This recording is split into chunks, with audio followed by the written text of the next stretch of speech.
Salut tout le monde, j'espère que vous allez bien. Aujourd'hui, on va faire la recette du cheesecake spéculose framboise sans cuisson.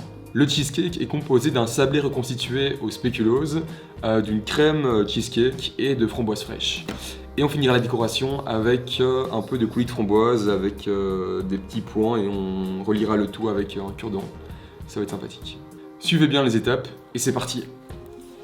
On commence par le sablé reconstitué au spéculose. Et pour ça, je vais venir broyer au robot coupe les biscuits spéculose. Attention à ne pas trop les mixer, sinon on obtient une granulométrie trop fine. Il vaut d'ailleurs mieux mettre les biscuits dans un sac congélation avant de taper au rouleau par-dessus pour obtenir des brisures de spéculose et non du sable. Je récupère le spéculose broyé et je viens le mettre dans un grand bol dans lequel j'ajoute aussi la fleur de sel. En parallèle, je vais fondre le beurre. Je le fais refroidir un peu avant de l'ajouter avec les biscuits. Si le beurre est trop chaud, il ne s'intégrera pas aussi bien au sablé. Je mélange un bon coup avec la cuillère pour obtenir un mélange homogène.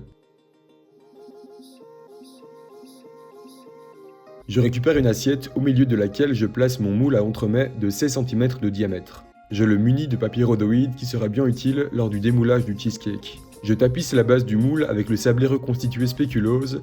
Je tasse bien avec la cuillère pour avoir un sablé qui se tient bien et qui a la même épaisseur partout. Je réserve maintenant au frigo pendant que je m'occupe de la crème cheesecake. Dans un bol, je viens d'étendre la crème cheese style Philadelphia avec un batteur électrique. Étant donné que ce cheesecake est sans cuisson et que j'aimerais éviter de mettre de la gélatine, j'utilise ici un chocolat blanc dit de couverture, qui contient plus de beurre de cacao et va donc aider à la crème à se raffermir. J'ajoute aussi le sucre et pour finir le zeste d'un demi-citron vert non traité. Je récupère le zeste à l'aide d'une microplane, très utilisée en pâtisserie. Je foisonne un peu la préparation avant d'incorporer dedans la crème fraîche entière montée au fouet.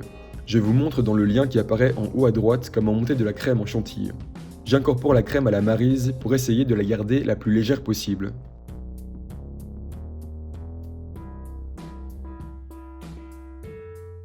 Sans plus tarder, place au montage. Je récupère le biscuit reconstitué spéculose et découpe des demi-framboises pour décorer les pourtours du moule comme pour un fraisier. Je garnis aussi l'intérieur de framboises fraîches en essayant d'en mettre de la même taille pour qu'il n'y ait pas de jaloux. Je lis Sarah avec la crème cheesecake citron vert.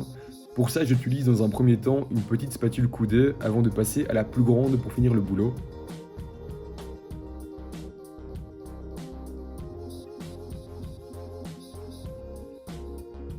Je récupère ensuite le coulis de framboise. J'ai acheté le mien dans le commerce par fainéantise, mais c'est facile et rapide à faire à la maison si vous en avez envie. J'ai toujours ma pipette des baba au rhum et je viens former des petites boules de coulis sur toute la surface du cheesecake. Le mieux est d'en faire des plus grosses sur les contours et de plus en plus petites en arrivant vers le centre. Le dessin sera plus joli. Je relie toutes les boules avec un cure-dent et plein de petits cœurs apparaissent. Je laisse prendre 2 heures au frigo avant de démouler le cheesecake.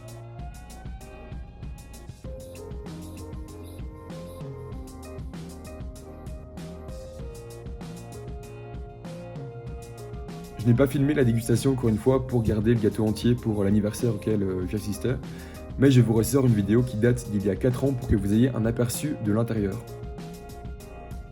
Et voilà, c'était le cheesecake aux framboises, donc un dessert léger et frais avec plein de bons fruits de saison, et en plus de ça, il est quand même vachement canon. J'espère que la vidéo vous a plu, si c'est le cas, n'oubliez pas de mettre un pouce et un commentaire, et moi je vous dis à très vite pour une prochaine recette. Ciao!